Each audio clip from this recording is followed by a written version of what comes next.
Bueno, en esta oportunidad estamos subiendo otro video de las clases grabadas de Meteorología 2.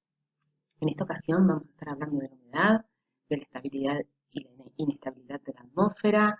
También vamos a hablar un poco del viento y para finalizar vamos a estar hablando sobre turbulencia y cortante de viento. Bueno, para comenzar vamos a hablar de humedad. Para hablar de humedad tenemos que remontarnos a cuando estábamos hablando en la clase pasada de los componentes de la atmósfera, la composición de la atmósfera. Vimos que dentro de aquella mezcla de gases, uno de los elementos que encontrábamos era el vapor de agua. Este vapor de agua se encuentra en la atmósfera en cantidades que son variables dependiendo de cada momento y cada lugar. Y es el único componente del aire que tiene la capacidad de transformarse. ¿En qué se transforma? Bueno, en gotas de agua, en cristales de hielo. Hay un estado bastante particular de la atmósfera que después lo vamos a ver, que es el agua en estado de subducción o en estado de superenfriamiento. Y lógicamente que sin vapor de agua no tendríamos fenómenos meteorológicos. O sea, todos los fenómenos meteorológicos que vienen con procedencia hidro, los hidrometeoros, la precipitación, la niebla, las neblinas, las nubes de tormenta, no existirían si no tendríamos vapor de agua en la atmósfera. Hay un término que es la presión, o en meteorología lo llamamos la tensión de vapor. ¿Se acuerdan aquello de que la presión total de una sustancia era la suma de las presiones parciales? O sea, todos estos gases están ejerciendo su presión. Por definición, la presión es la fuerza sobre superficie, o sea, que el peso del vapor de agua contenido en el aire por unidad de superficie es lo que nos da la tensión de vapor. La máxima cantidad de esta tensión de vapor o de esta presión de vapor depende de la temperatura del aire. Y cuanto más alta es esta temperatura, más capacidad de contener vapor de agua tiene la masa de aire. ¿Bien? Cuando este valor es máximo, o sea, cuando la tensión de vapor es máxima, el aire está saturado. ¿Bien? ¿Y qué quiere decir que el aire esté saturado? Y bueno, que tiene un 100% de humedad. ¿Bien?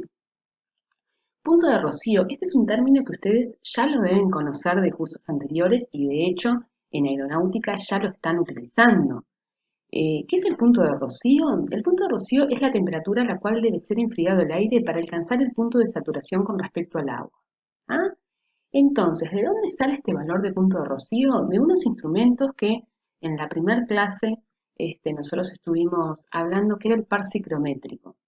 En las estaciones meteorológicas hay un instrumento que se llama par ciclométrico, ciclómetro. ¿De qué consta este instrumento? De dos termómetros. Vamos a suponer de que estos dos lápices son estos dos termómetros. ¿Bien? Estos termómetros lo que miden es la temperatura del aire y son dos termómetros exactamente iguales. ¿Cuál es la diferencia? De que uno de ellos me está midiendo la temperatura del aire tal cual es y al otro termómetro le mentimos. Entonces le envolvemos una gasa que está mojada y simulamos que su atmósfera está saturada, o sea, de que lo que tiene alrededor es agua. ¿Bien? De esta diferencia, que se llama diferencia ciclométrica, se hacen algunos cálculos y entre ellas se saca el punto de rocío. Ustedes recordarán en aviación que cuando la temperatura del aire es muy cercana o igual a la temperatura del punto de rocío, nos habla del grado de humedad. O sea, si yo tengo una temperatura de 10 grados y una temperatura de punto de rocío de 8 o de 9, o sea que esta diferencia es muy próxima, es mínima, entonces nos habla de que esta masa de aire está a punto de saturarse. Y si la temperatura del aire y la temperatura de punto de rocío son iguales, estamos hablando de que la masa de aire está saturada. ¿Tá? O sea que cuando yo tengo en una estación meteorológica la diferencia del par ciclométrico, que es nada, que es cero, las temperaturas del aire y la temperatura del termómetro de bulbo húmedo, que se llama el que tiene la muselina envuelta, es la misma, entonces estamos hablando que la temperatura y la temperatura del punto de rocío son iguales y la humedad relativa en este caso es 100%. ¿Ah? Bien. Bueno, algunas otras definiciones, el punto de congelación, la temperatura a la cual debe ser enfriado el aire para alcanzar el punto de saturación, pero en este caso con respecto al hielo, presión de vapor y densidad. Dos masas de aire que tengan las mismas condiciones de presión y de temperatura, pero si una está seca y la otra está húmeda, poseen distinta densidad. Bien, la masa de aire húmeda va a tener menos densidad que la masa de aire seca. ¿Ah? Ustedes recuerden que la densidad venía asociada también a el parámetro de la temperatura y cómo era el comportamiento de la temperatura, cómo era la densidad de esa masa de aire. Bien. Ahora lo que les muestro en esta presentación son algunas definiciones. Allí están puedo señalar las fórmulas de cada definición. Estas definiciones las vamos a nombrar, pero en realidad la que nosotros más vamos a utilizar es la de la humedad relativa, ¿ah? o es el parámetro que más tenemos en cuenta en la parte de aeronáutica, de conocimiento de ustedes, ¿no? Ya a nivel de meteorología se usan algunas de estas otras definiciones. Bueno, como humedad absoluta o densidad de vapor es el número de gramos de vapor de agua contenidos en un centímetro cúbico de aire. La razón de mezcla es el número de gramos de vapor de agua que acompaña la unidad de la masa de aire seco.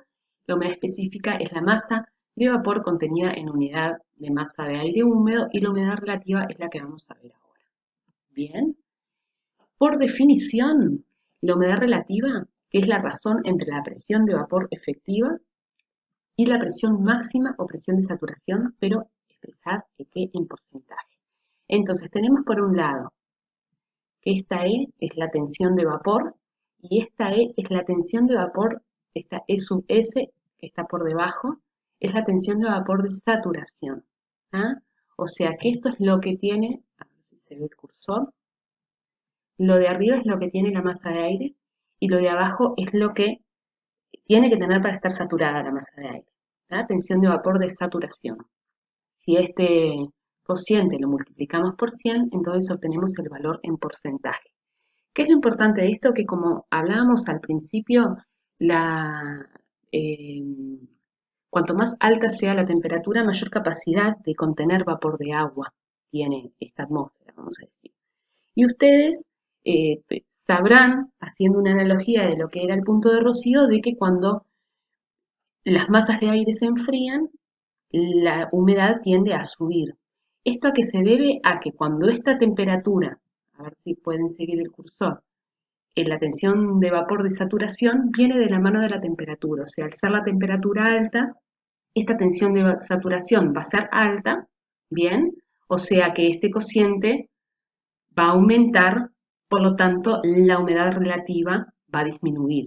O sea que cuando el cociente se achica, esto me da el incremento de la humedad relativa. ¿Bien? Esa es la explicación. Entonces, bueno, yo necesito enfriamiento para que mi humedad relativa aumente, en realidad. ¿Sí? Bueno, la tensión de saturación sobre agua se da en el cambio de fase agua-vapor, vapor-agua, y sobre hielo se da en el cambio de fase hielo-vapor, vapor-hielo. ¿Bien? Agua en su fusión o agua superenfriada. Este estado particular lo mencioné hoy. La atmósfera es un lugar donde el agua tiende a ser pura, ¿bien? Entonces, esta agua pura tiene la capacidad de poder estar en un estado de falso equilibrio, que tenga temperaturas por debajo del 0 grado, pero que todavía se mantengan líquida. Cuando nosotros veamos más adelante en el curso el engelamiento, que ya lo deben haber sentido nombrar, que es la formación de hielo sobre la estructura del avión, vamos a volver a nombrar este tema, porque justamente el engelamiento está relacionado de esta agua en su fusión o superenfriada, que en algún tipo de nubes y con temperaturas, lógicamente, bajo 0 grados, la podemos llegar a encontrar. ¿Bien? Bueno, condensación y precipitación. Para que se dé el proceso, tengo el vapor de agua, tengo formada la gota. Ahora, ¿cómo se da el proceso de precipitación? Para que se dé la condensación, necesitamos que se dé, vamos a decir, el proceso de nucleación. ¿Qué es la nucleación? Que este vapor de agua toma un núcleo de condensación y se condensa sobre él. Núcleos de condensación es cualquier partícula sólida muy diminuta que se encuentra suspendido en la atmósfera. Polvo en suspensión, productos de la combustión, eh, bueno, cenizas volcánicas podría llegar a ser, eh, sales minerales, o sea, todo aquel producto muy diminuto, sólido que se encuentra en la atmósfera actúa de núcleo de condensación. Sobre este núcleo de condensación vamos a decir que se apoya el vapor de agua y, teniendo enfriamiento, se condensa. ¿Ah? Bueno, y desde el punto de vista térmico vamos a encontrar nubes que se pueden clasificar como frías, nubes calientes, pero esta parte en el capítulo de nubes la vamos a desarrollar un poquito más. ¿Ah? Después que se da la nucleación, el otro proceso que se tiene que dar es la teoría de coalescencia. ¿Qué es la coalescencia? Que estas pequeñas gotas empiezan a chocar, empiezan a adherirse y se termina formando las nubes. Coalescencia significa la acción de unirse o agregarse. Las gotitas de agua alcanzan un tamaño suficiente como para que se produzca la precipitación. Llega un momento que esa gota de agua llega a un punto de que las corrientes ascendentes no la pueden soportar y cae en forma de precipitación. ¿Ah?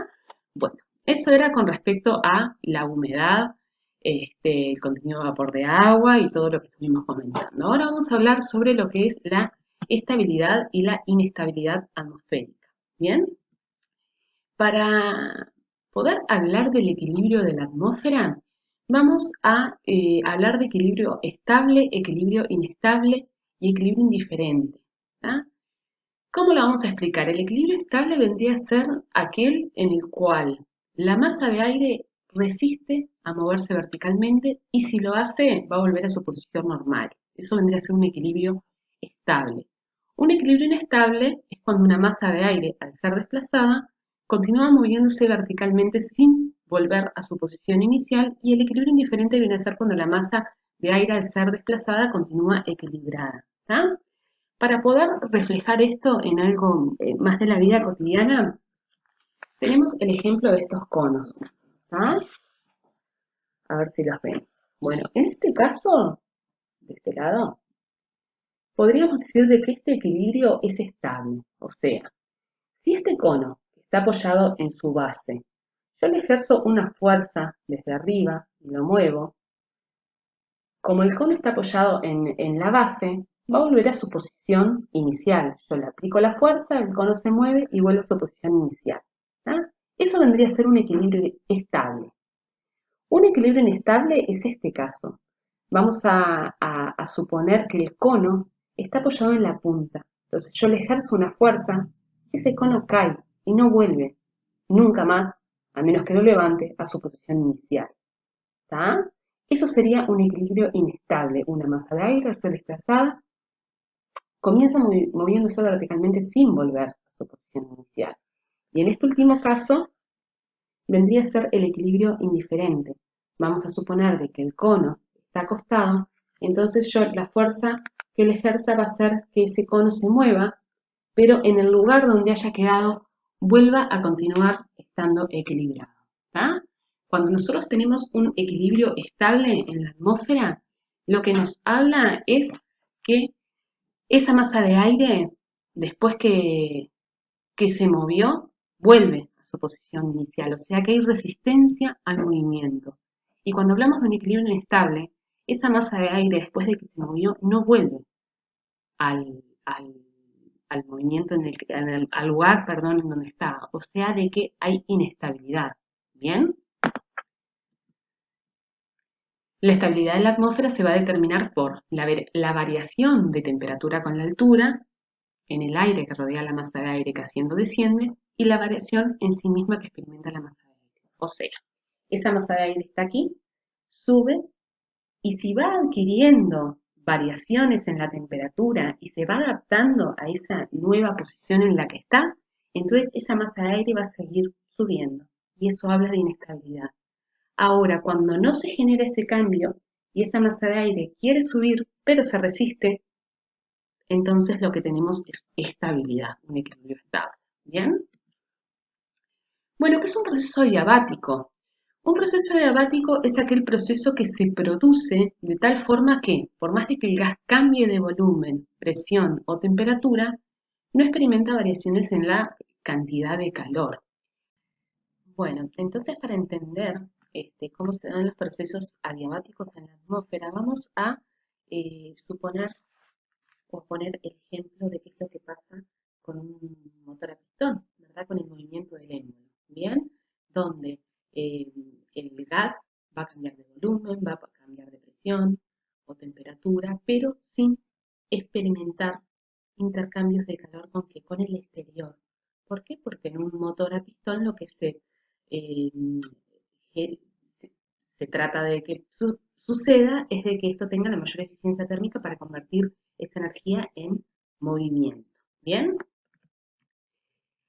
Si la masa de aire baja, como explica aquí, va a aumentar la presión, o sea, que el aire que está aquí se comprime, aumenta la presión, el gas se comprime diabáticamente, o sea que se comprima diabáticamente quiere decir de que la temperatura de la masa de aire aumenta, pero no hay intercambio de calor con el exterior. ¿Bien? ¿Y qué es lo que pasa cuando el émbolo sube? Bueno, la masa de aire sube, disminuye la presión, entonces hay un proceso de expansión, el gas se expande adiabáticamente, la temperatura de la masa de aire disminuye. ¿Tá? Estos procesos suceden en la atmósfera cuando se da justamente el descenso de una masa de aire y el ascenso de una masa de aire. ¿Bien? Bueno, ¿cuál es el gradiente térmico vertical de la atmósfera estándar? Nosotros habíamos visto, cuando hablamos de troposfera, el gradiente medio de la atmósfera que era de 6,5 grados cada 1000 metros, habíamos hablado del 1,98 grados cada grados Celsius, ¿verdad? Cada 1000 pies o lo que se puede redondear en 2 grados cada 1000 pies. También hay un gradiente adiabático seco y un gradiente adiabático saturado. El seco es de 3 grados cada 1000 pies y con vapor de agua es de 1,5 grados cada 1000 pies en niveles bajos. Bueno, cuando hablamos de una atmósfera estable, esto ya lo estuvimos haciendo mención cuando hablamos del equilibrio atmosférico, se habla de atmósfera estable cuando hay una gran resistencia a que se desarrollen movimientos verticales. O sea, que esa masa de aire que de pronto quiere ascender, se resiste a ascender, no encuentra condiciones de temperatura favorables para adaptarse, vamos a decir, a las condiciones nuevas de temperatura, entonces hay descenso, la masa se queda quieta, vamos a decir. Eso es una atmósfera estable. ¿Cuándo es una atmósfera inestable? Bueno, cuando ocurre lo contrario. Cuando esa masa, al querer ascender, cambia las condiciones de temperatura, sigue ascendiendo, sigue buscando zonas propicias para poder continuar su ascenso, entonces en ese caso la masa es inestable. Una atmósfera inestable habla de, como lo dice la palabra, inestabilidad, movimientos verticales. ¿Bien? Si la burbuja al ascender y enfriar se encuentra en una atmósfera más caliente que ella, bajará y volverá al nivel de partida. Eso habla de estabilidad. Y si el aire alrededor es más frío que ella, proseguirá su ascenso, o sea, inestabilidad. ¿Bien? Bueno, pero ¿cómo afecta esto a los vuelos? ¿Cómo son los vuelos o las condiciones de vuelo en un aire estable? En el aire estable no hay corrientes verticales significativas y no hay movimientos verticales. El vuelo se caracteriza por tener una gran suavidad, o sea, hay pocos meneos. La nubosidad tiende a ser estratificada o cielo despejado. Cuando hablamos de nubosidad estratificada, hablamos de nubosidad tipo estrato, pero no la nube baja estrato, sino de que sea en capas. ¿Se acuerdan que eh, las nubes se caracterizan, cuando se hace la identificación de las nubes por la forma, una de las formas es el estrato cuando la nube es en forma estrato o tiene en su estratocúmulo, alto estrato. Estamos hablando que es nubosidad tipo capa, ¿bien? O sea que se caracterizan por, en el caso de haber nubosidad, de que esta nubosidad sea estratificada, o sea, no vamos a esperar en una atmósfera inestable nubosidad de tipo abultada o con grandes desarrollos verticales. ¿Se entiende la diferencia? El vuelo dentro de nubes puede ocasionar engelamiento. Esto lógicamente que también va de la mano de cómo estén las temperaturas en altura. Podemos encontrar nieblas y estratos bajos que pueden afectar los despegues y aterrizajes. Las nieblas y estratos bajos se dan en general cuando tenemos atmósferas estables. ¿Por qué? Porque el movimiento vertical de una atmósfera inestable inhibe a la formación de estos procesos.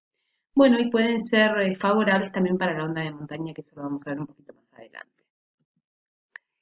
¿Cómo es el vuelo en aire inestable? Tenemos corrientes verticales, o sea que hay turbulencia, formación de hielo en condiciones favorables, también va a depender esto va de la mano de cómo estén las temperaturas en la altura, pero si nosotros tenemos la capacidad de que esa masa de aire crezca, por más de que estemos en un día cálido, esa nube al desarrollarse puede pasar la isotermia de 0 grados y las temperaturas son negativas, ¿bien?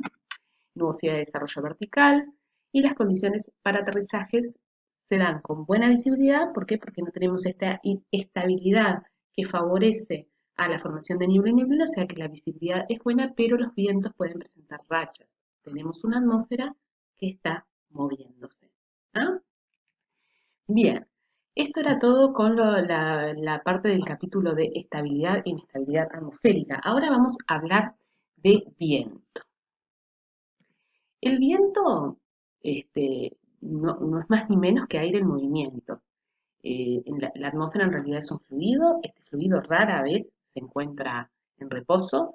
Las masas de aire se van moviendo en todas las direcciones y sentidos y la velocidad de esas partículas están definidas por un vector. Este vector nos habla de la dirección y nos habla de la intensidad del viento. ¿Bien? Hay unos mapas de dirección de dónde proviene el viento.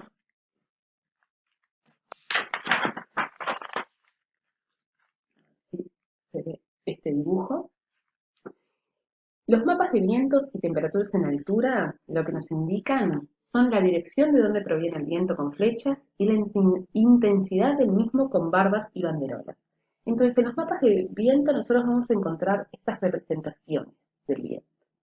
El viento lo que nos está dando es de dónde proviene, ¿en base a qué? A la rosa de los vientos, ¿bien? Y media barba habla de 5 nudos, una barba habla de 10 nudos y una banderola de 50 nudos. Entonces, en esta flechita que tenemos acá, los 50 nudos es la banderola, ¿bien? El palito largo, vamos a llamarle, estamos hablando de que son 10 nudos, y el palito corto, estamos hablando que son 5 nudos. ¿Ah? O sea, de que de esta flecha de viento, que es un vector, donde la cola, vamos a decir que es esta, indica la dirección de procedencia del viento, estamos hablando que este viento, si nosotros lo apoyamos en la rosa de los vientos, nos da un viento aproximadamente de los 300-310 grados. ¿Ah? Y en este caso sería viento de los 300 grados, 50, 60 y 5 nudos. ¿Ah? Estas representaciones de viento, ¿dónde las encontramos? En los mapas de viento, que son estos. Bueno, en este caso vamos a ubicarnos, esto es América del Sur, este es un mapa en general los mapas de viento tienen, indican el nivel del cual son, ¿verdad?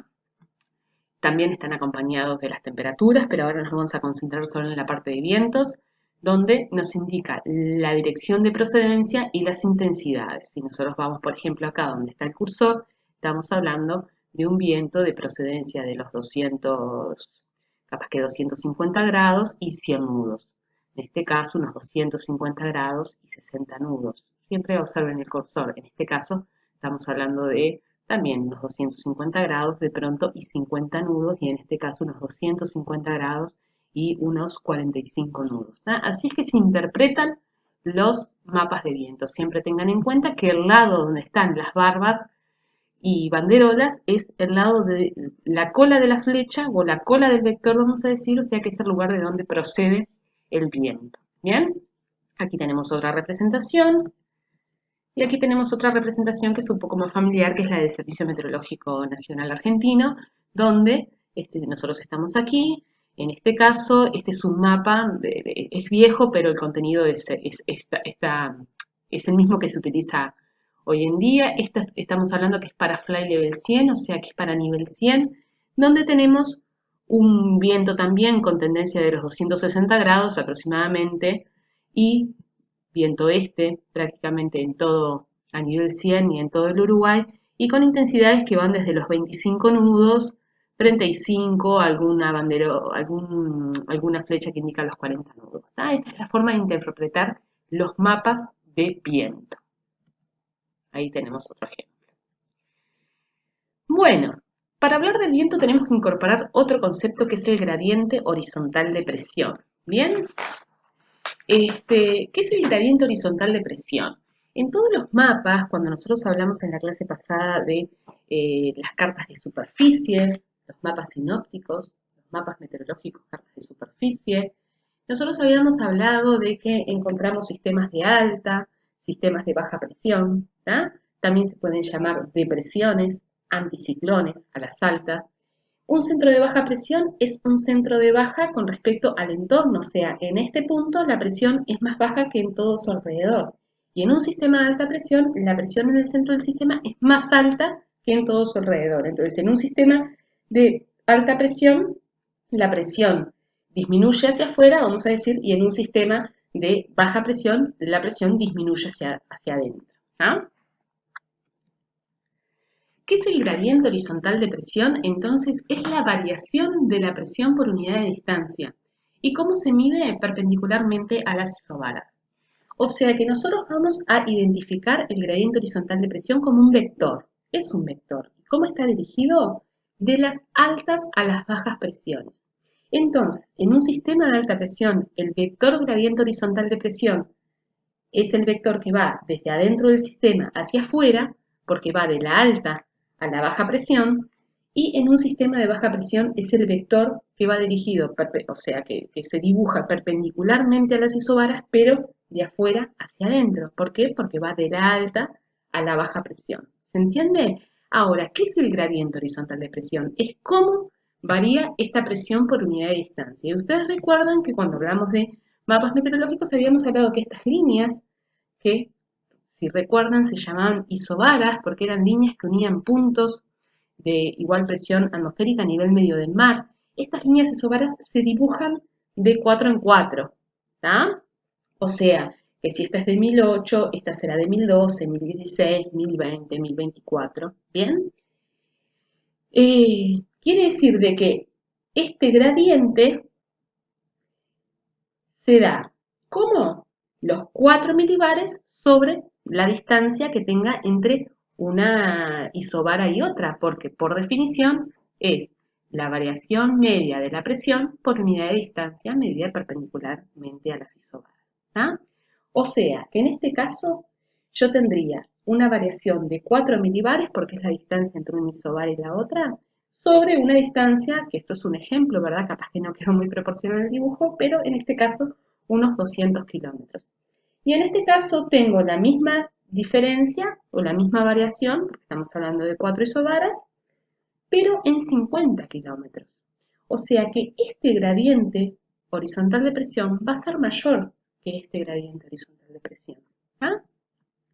El gradiente de 4 milibares en 50 kilómetros es de 0,08 y el gradiente de 4 milibares en 200 kilómetros es de 0,02. Entonces, ¿cómo se ve reflejado el gradiente horizontal o cuál es su afecto con el comportamiento del viento?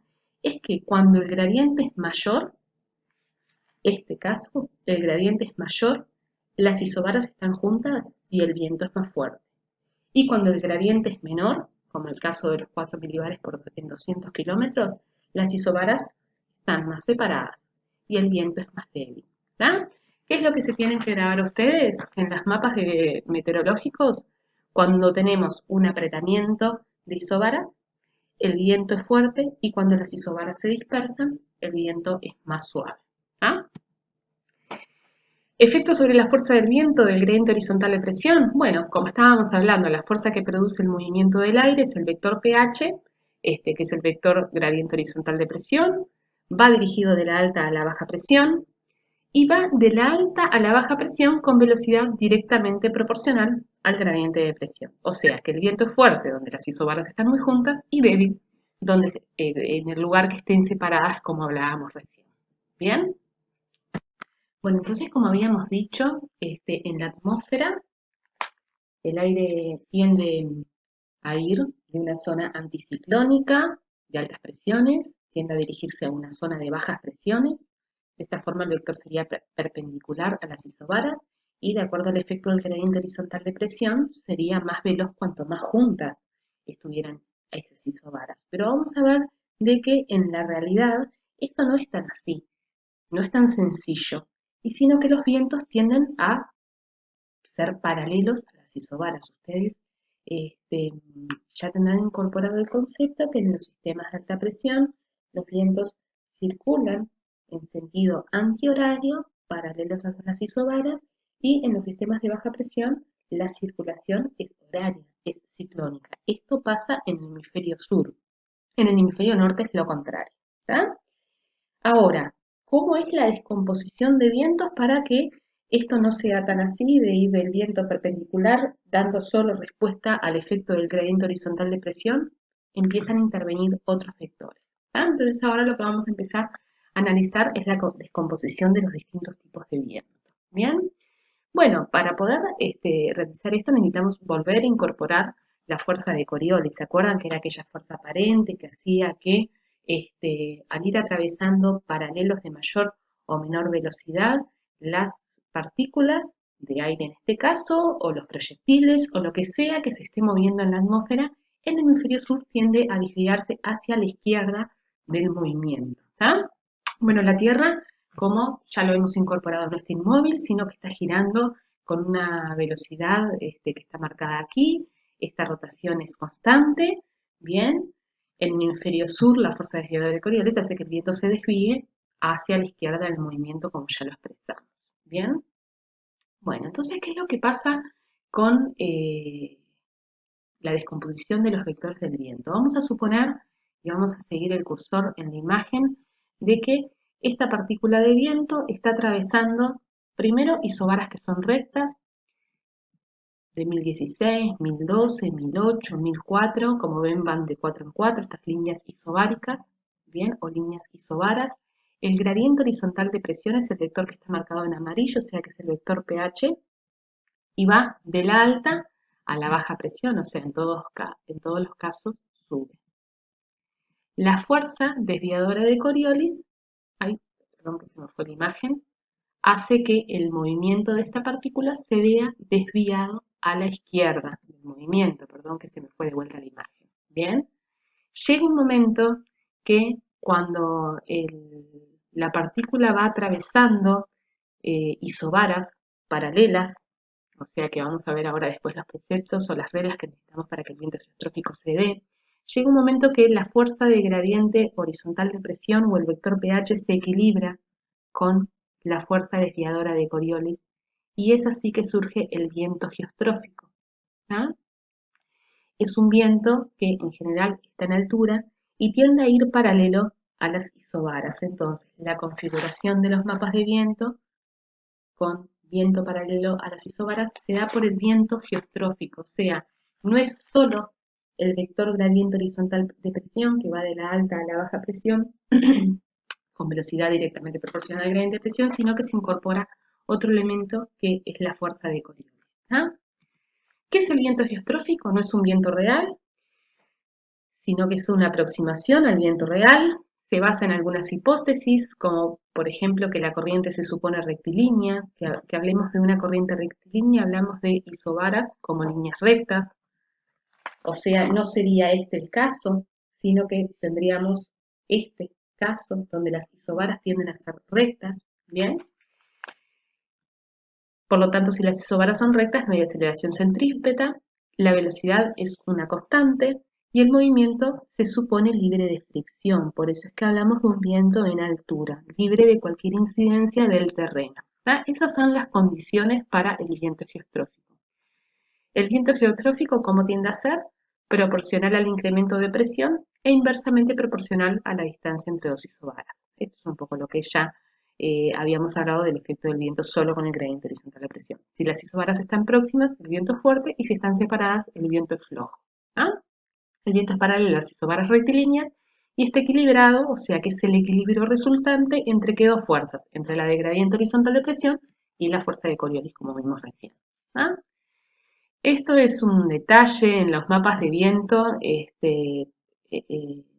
los mapas de viento, no, perdón, en las cartas de superficie puede llegar a aparecer en alguno de los recuadros unas gráficas de cálculo de los vientos geostróficos donde uno mide la distancia que hay entre las isobaras, se posiciona en la latitud en la que está y bueno, y ahí determina cuál sería el valor de la intensidad del viento. ¿Ah? Esto es un detalle nomás. Bueno, pero ¿qué pasa cuando las isobaras no son rectas, no tienen una trayectoria rectilínea y son curvas? Bueno, entonces en este caso aparece otra fuerza, que es la fuerza centrífuga. ¿Ah? Por ejemplo, en el caso de un sistema de baja presión, el gradiente horizontal es el vector pH, dirigido ¿de dónde? De la alta a la baja presión, o sea que el vector pH apunta hacia el centro del sistema.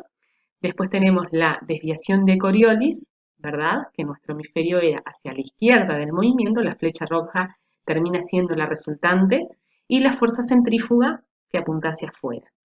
Esto termina en la circulación ciclónica de las bajas presiones, ¿verdad?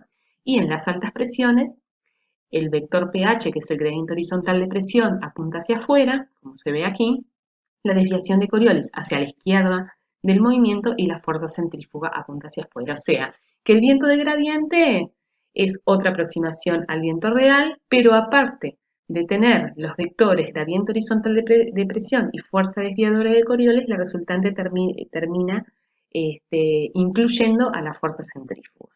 ¿Bien? Viento ciclostrófico. Si nosotros vamos a la desviación de Coriolis, que es esta, si ustedes la pueden apreciar bien, esta fórmula, vamos a decir que se ve aquí, nosotros tenemos que es la densidad por la velocidad de la partícula, 2 por la velocidad angular de la Tierra y el seno de la latitud. Esta parte de aquí, 2 por la velocidad angular por seno de la latitud, se llama parámetro de Coriolis. ¿Qué es lo que pasa en el Ecuador? La latitud es 0. Entonces, si nosotros hacemos de 0 grados, hacemos el seno de 0 grados, queda 0. O sea que el parámetro de Coriolis, que es este que está aquí,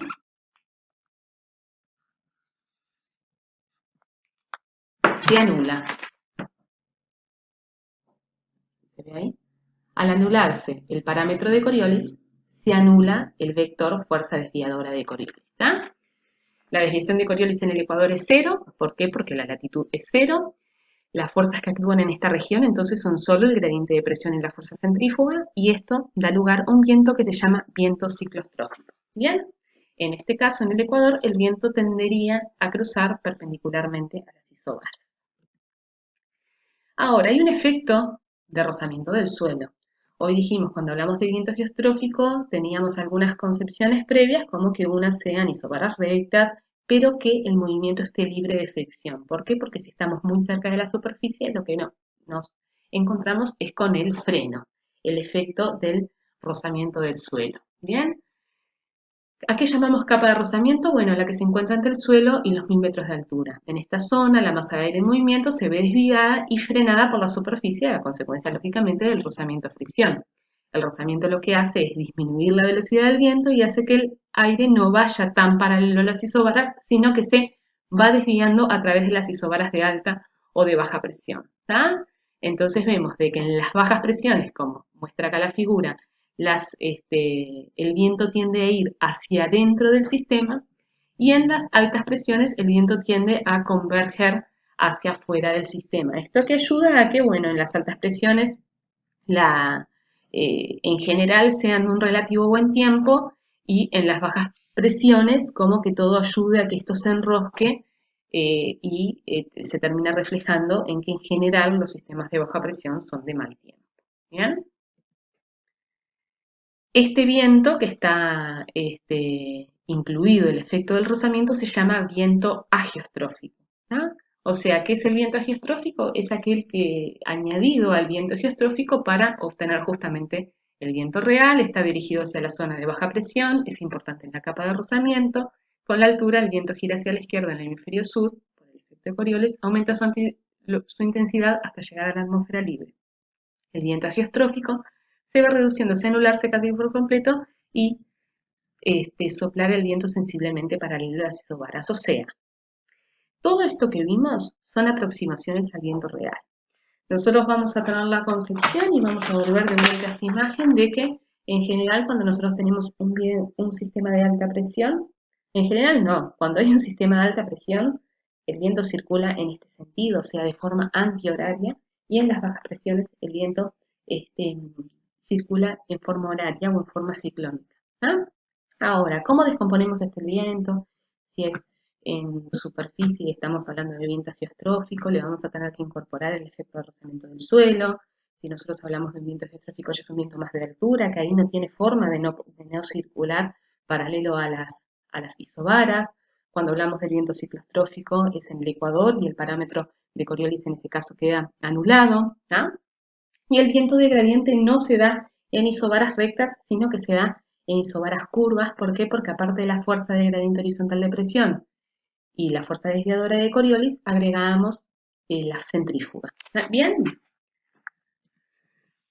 Bueno, ahora, hay algunas variaciones diurnas del viento, por ejemplo. Durante el día van apareciendo movimientos convectivos. Los movimientos convectivos son todos esos movimientos que hacen que el aire se mueva.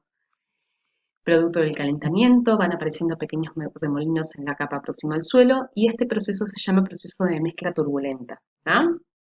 Cesa durante la noche, ¿por qué? Porque durante la noche no tengo el efecto del calor, entonces ese aire que está en la superficie no se está moviendo. ¿Bien? Este, entonces se queda, vamos a decir que encontramos una atmósfera más estable en la noche que en el día, porque en el día yo tengo mi fuente de energía que me está calentando la Tierra, esa Tierra está absorbiendo calor, pero si como está absorbiendo calor ya está emitiendo radiación terrestre. Entonces ese aire en el día está en continuo movimiento por los cambios de densidad, el aire se vuelve menos denso, etc. ¿Bien? Lógicamente que hay efectos del viento local, hay irregularidades en la superficie que hace que el viento no siga muchas veces la regla del viento geostrófico y lógicamente que las zonas que tienen mayor irregularidad van a tener variaciones locales de viento más notables. ¿Ah? Hay otras dos variaciones de viento que son la brisa de mar y la brisa de tierra. ¿Qué es esto de la brisa de mar y la brisa de tierra? Bueno, durante el día, hablando de brisa de mar, el sol calienta más fácilmente la tierra. De este modo, la tierra está más caliente, el aire aumenta de presión, origina un desplazamiento de las masas de aire altas hacia el mar, y ese vacío que se genera en en la zona costera tiene que ser recuperado por aire. Entonces, ese aire que se escapó por las zonas altas produce un viento que va desde el mar o desde la costa hacia, hacia la tierra, vamos a decir, desde el mar hacia la tierra. Eso se llama brisa de mar o brisa marina. Durante la noche se da el efecto contrario, entonces lo que se establece es la brisa de tierra. En este caso es el mar el que está más caliente que la tierra, en las capas altas el aire se dirige hacia la tierra y crea un vacío en las capas bajas de la atmósfera que se encuentra sobre el mar que atrae desde la tierra hacia el mar el aire. Por lo tanto se genera una brisa desde la tierra y se llama brisa de tierra. ¿Ah?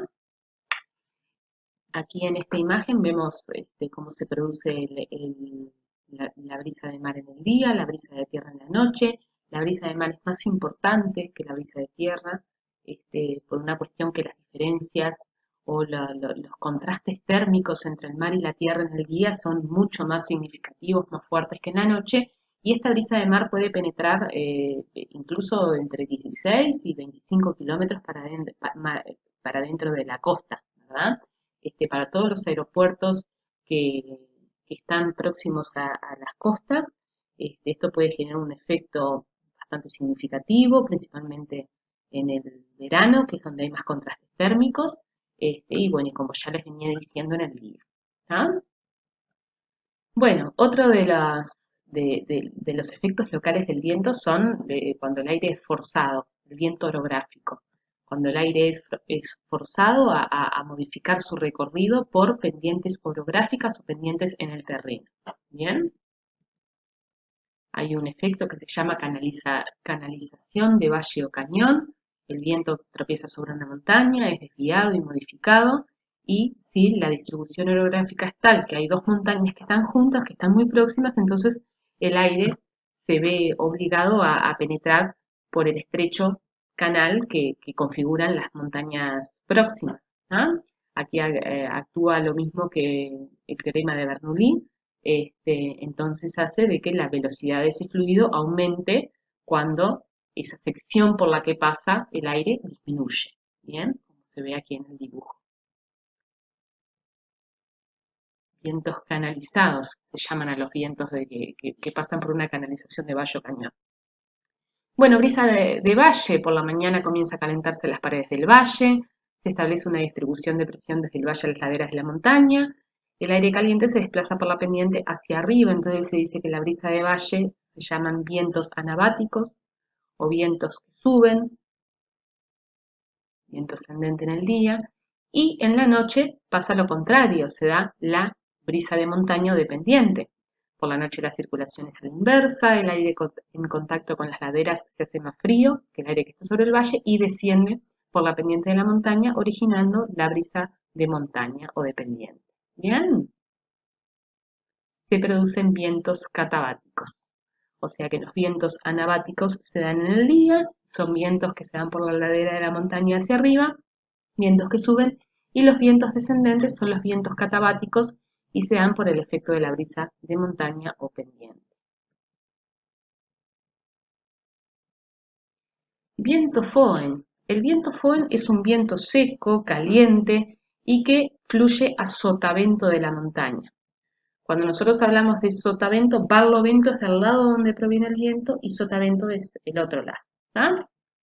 Lógicamente que la masa de aire, que viene teniendo un movimiento bastante laminar, vamos a decir, cuando choca con la montaña es obligado a ascender del lado de barlovento, se enfría, alcanza la condensación, forma una gran masa nubosa cubriendo la montaña y cuando baja, baja con características totalmente distintas.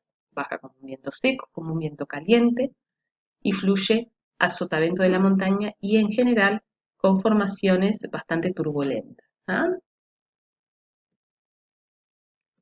En este caso vemos, este vendría a ser, sigan el cursor, hay dos dibujos, al lado de barlovento, o sea que este aire que viene fluyendo de esta forma choca con la montaña, se ve obligado a ascender, al ascender se enfría, se condensa y forma toda una masa nubosa que en general cubre la parte de barlovento y parte de arriba de la montaña. Todos los productos de la condensación, ¿dónde quedan? Arriba de la montaña. Entonces, cuando este aire baja, perdón que se me fue la imagen, desciende bastante más caliente, incluso 10, 15 grados de diferencia, 10, 12 grados de diferencia puede haber entre la temperatura entre el lado de barlovento y el lado de sotavento, y seco. ¿Por qué? Porque todos los productos de la condensación quedaron acá. Entonces, este aire perdió su humedad. ¿Bien? Viento descendente y caliente que puede producir aludes de nieve en la alta montaña y sí por las diferencias de temperatura, la diferencia entre barlovento y sotavento puede llegar a ser de hasta 10, 12 grados, como yo les mencionaba. ¿Ah?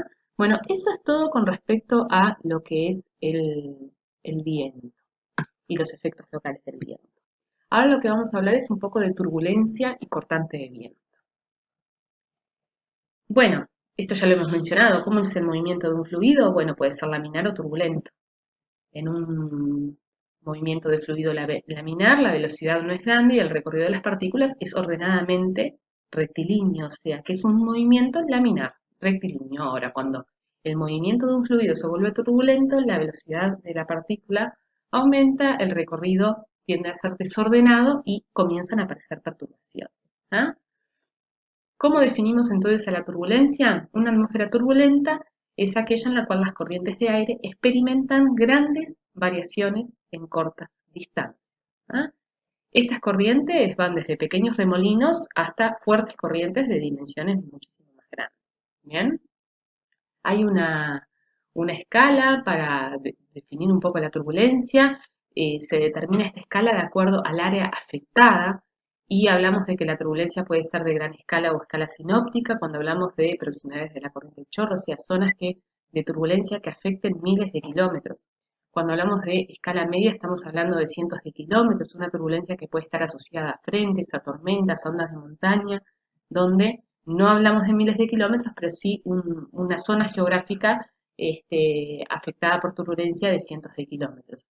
Cuando hablamos de pequeña escala estamos hablando de miles de metros y cuando hablamos de microescala ya estamos hablando de una turbulencia, en el ejemplo está puesto chimenea, de cómo podríamos llegar a ver el movimiento del humo de una chimenea. ¿Ah? Ya ahí es una microescala, o sea, es una turbulencia que afecta una zona muy pequeña.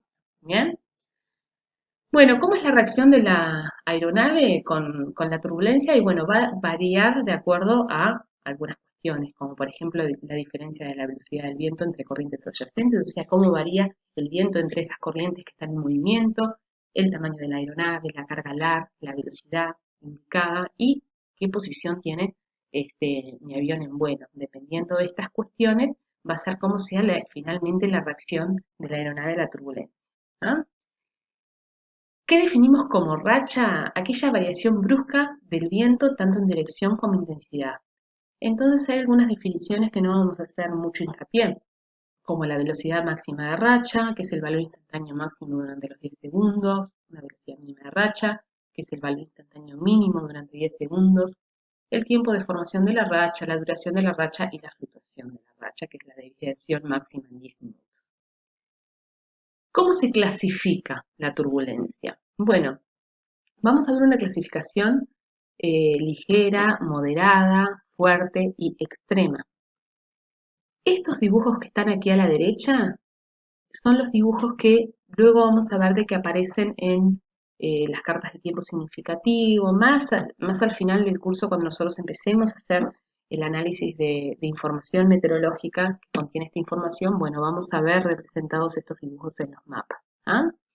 En una turbulencia ligera, en realidad es una turbulencia que no genera mayores inconvenientes, es una turbulencia que genera algunos pequeños movimientos de alabeo y cabeceo.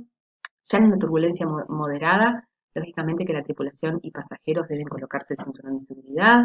No se genera mayor problema para maniobrar el avión y los instrumentos, pero ya comienza a ser un vuelo bastante movido.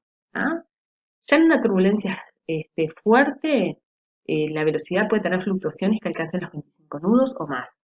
En este caso ya la tripulación y pasajeros deben estar con cinturón de seguridad, no deben haber objetos sueltos porque si no es probable que salgan despedidos y el tablero de instrumentos vibra fuertemente y empiezan a comenzar serias dificultades para la maniobra del avión. Y en una turbulencia extrema se produce raramente, en realidad, raramente las aeronaves penetran en zonas donde tengamos turbulencia extrema. ¿Por qué? Porque se entiende de que eh, la comunidad meteorológica internacional apunta a emitir informes precisos para que estas zonas de turbulencia extrema sean evitadas. ¿Dónde podemos encontrar turbulencia extrema? Bueno, y en las proximidades de la corriente en chorro, cuando no está utilizada de forma correcta, lógicamente que también entre una nube de Charlie Bravo, entonces estas zonas al evitarse no es que se produzca raramente, sino que raramente las aeronaves penetran en esta zona donde podemos encontrar turbulencia extrema. En este caso las oscilaciones de la velocidad son bruscas, superan incluso ampliamente los 25 nudos y ya estamos en una turbulencia donde el avión queda fuera de control y pueden haber daños estructurales muy graves. ¿Bien? Ahí tenemos un nefoanálisis. En este nefoanálisis, en realidad los nefoanálisis, si bien es viejo, vean el contenido, es una imagen infrarroja que tiene unas ciertas representaciones por dibujos que significan cosas, como por ejemplo la nubosidad, los sistemas de alta, sistemas de baja presión. ¿Ah? En este caso lo que está simbolizado con círculos en color verde es la turbulencia. Esta turbulencia que está aquí está asociada a la onda de montaña. Esta turbulencia que está aquí probablemente esté asociada a estos Charlie Bravos, entonces es la forma de representarla. Pero esto no se preocupen porque más adelante lo vamos a volver a ver. Bueno, turbulencia mecánica. ¿Por qué se origina? Por el movimiento del aire con la superficie. En general, este tipo de turbulencia se manifiesta en los primeros metros. En la capa de rozamiento se habla de los primeros 1000 metros. ¿Bien? Es la que está ocasionada es una desorganización mecánica del viento que está ocasionada por el relieve, los edificios, los árboles, los terrenos accidentados. ¿Ah? El grado de este tipo de turbulencia va a depender de la velocidad del viento y las irregularidades de los obstáculos. Con aire inestable, los remolinos se dispersan rápidamente y con aire estable, los remolinos se dispersan lentamente. ¿Por qué? Porque no tengo ese movimiento de aire fluctuando que me ayuda a disipar los remolinos. ¿Bien? Aquí tenemos un ejemplo con viento débil y cómo se desconfiguran más rápidamente los remolinos y más grandes son los remolinos cuando el viento es fuerte.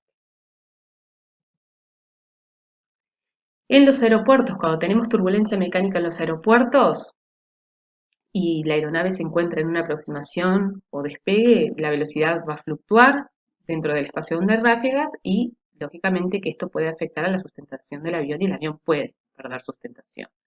Por eso es importante las reglas que tenemos para eh, decolaje y aterrizaje cuando tenemos vientos racheados. ¿Ah? Así tenemos que la turbulencia en los aeropuertos, que incluso cuando es muy fuerte, la turbulencia mecánica puede llegar a hacer complejo las tareas de rodaje.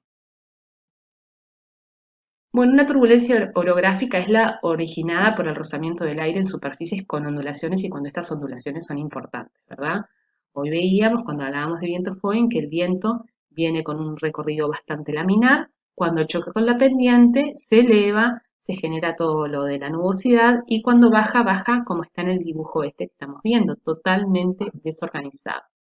Esta desorganización del viento por una pendiente montañosa grande se llama onda de montaña.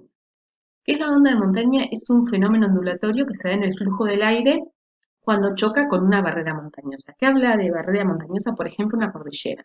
No es un cerro, no es un monte aislado, sino tiene que ser una configuración montañosa bastante significativa en su extensión geográfica. ¿Ah? Las montañas generan turbulencia no solo enseguida de que el aire pasó al otro lado de la montaña, sino en alturas muchísimo más elevadas que las mismas montañas. Bien, y se puede extender en la horizontal hasta 160 kilómetros o más a favor del viento. O sea que 160 kilómetros o más del lado de sotavento de la montaña, nosotros podemos encontrar el efecto de esta onda de montaña. Bien, para que se dé onda de montaña se tienen que cumplir ciertos requisitos, como una componente de viento perpendicular a la barrera montañosa y superior a 15 nudos. Bien, también es requisito que haya una inversión de temperatura, que se inicie en la cima de la montaña y alcance una altura más o menos de 4.000, 6.000 metros, como dice la presentación. ¿Ah?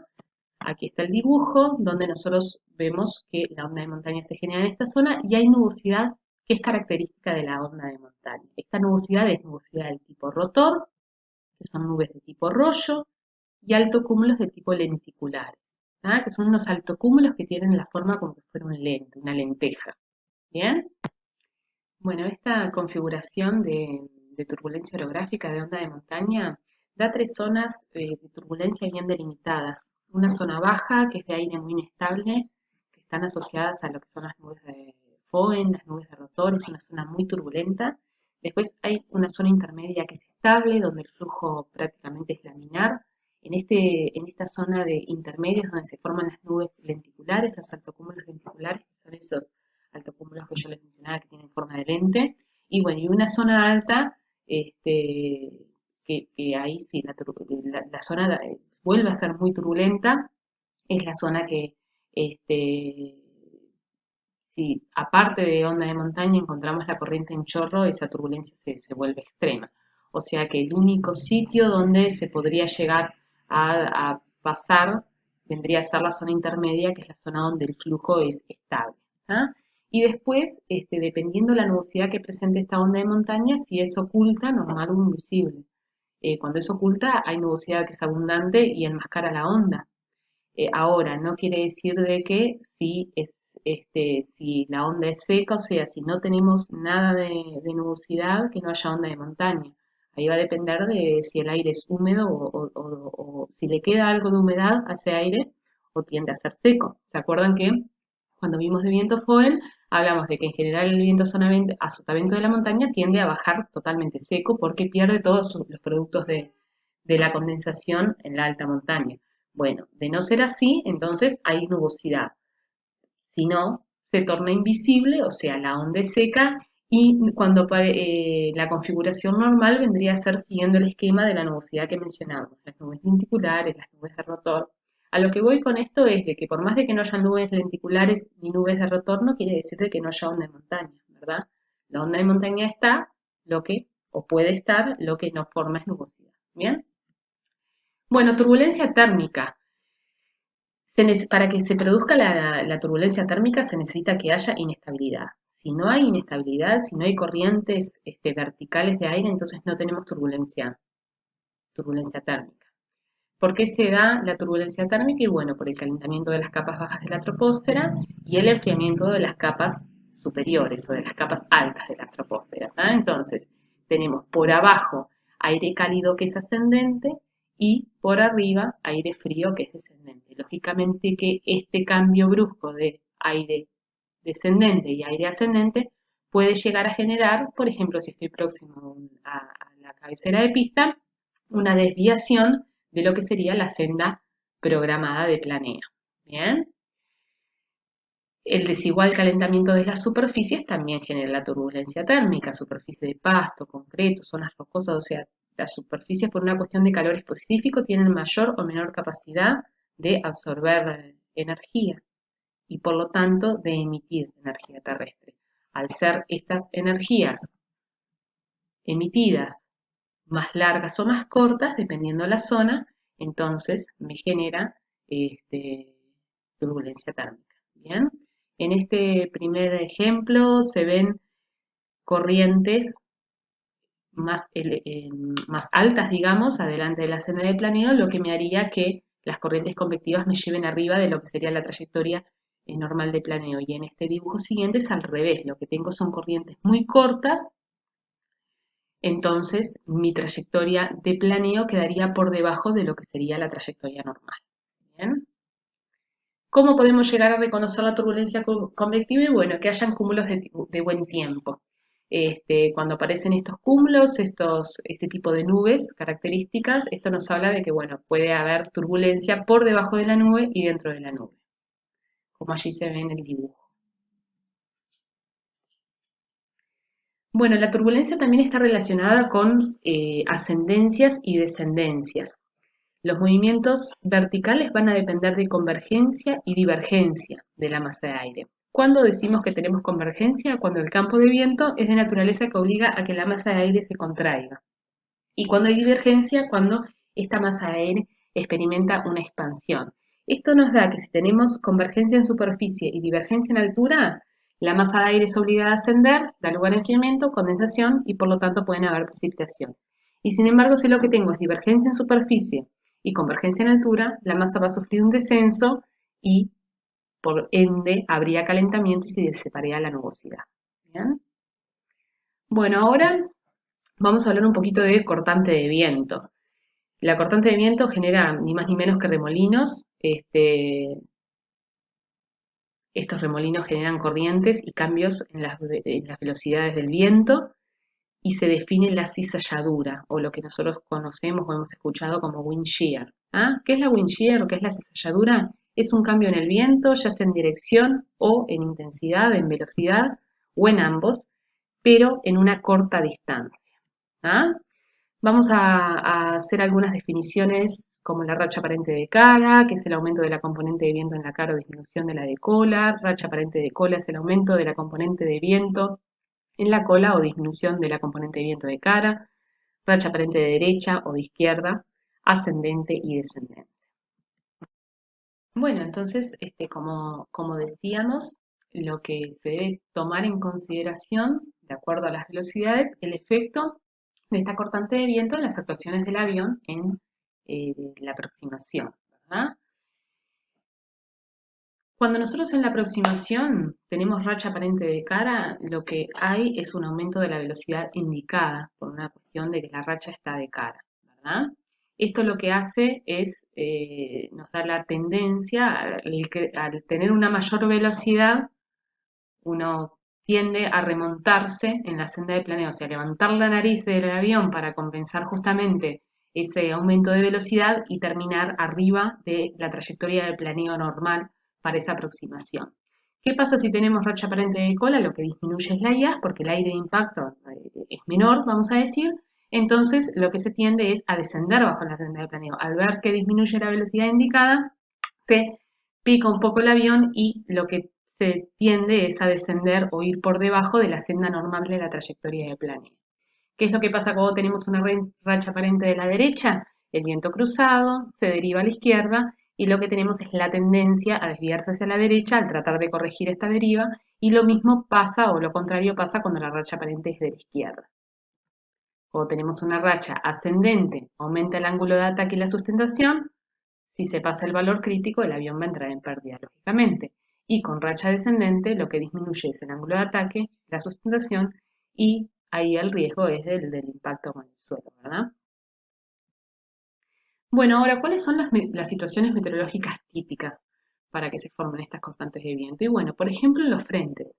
Cuando nosotros tenemos un frente frío que acaba de pasar por la pista, lo que hay que esperar es cortante de viento o cizalladura vertical, cuya intensidad va a depender de la actividad del frente, o sea, si este frente es muy activo o menos activo. ¿Ah?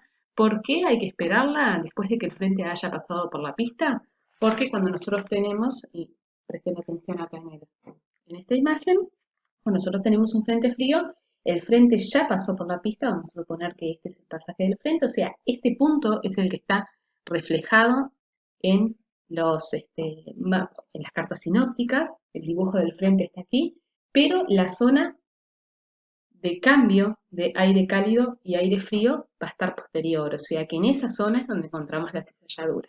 Bien, si se trata de un frente cálido, habrá que esperar cizalladura al atravesar la superficie frontal cuando el frente cálido todavía no ha llegado al aeropuerto. Entonces, en el caso de un frente cálido donde lo que avanza es aire cálido y empieza a aplastar muy lentamente al aire frío, el frente cálido que está representado en las cartas está acá, pero nosotros vamos a atravesar la superficie frontal antes de que el frente llegue al aeropuerto.